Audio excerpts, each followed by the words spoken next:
So, according to wisdom, what's the surest way to lose wealth or to never gain it in the first place?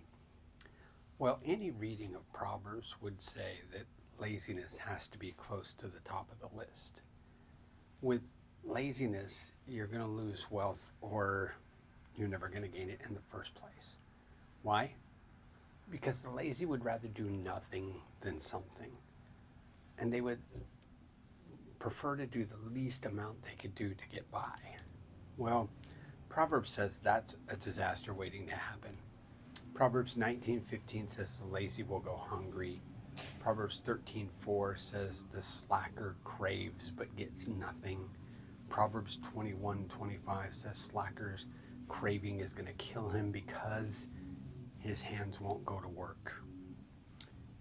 And to wake us up to the problem, wisdom actually makes fun of lazy people to show just how pathetic it really is.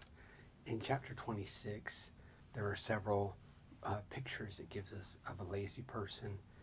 And in verse 13, it says, man, there's a person that's so lazy, they would rather say, oh, I'm afraid there's a lion in the street. I'm afraid that something might be out there.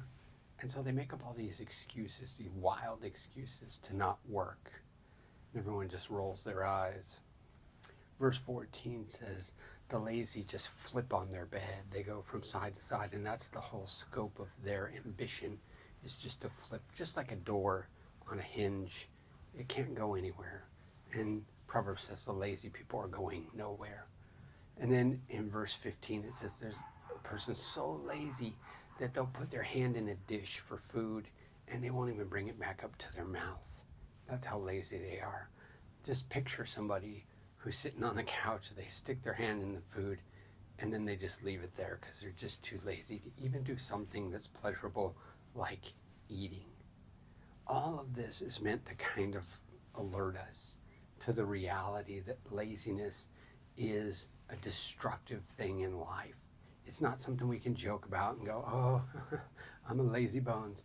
It's something we have to take seriously and something we have to look at and say, we must be diligent and we must work hard. Otherwise, we're never going to prosper in this life.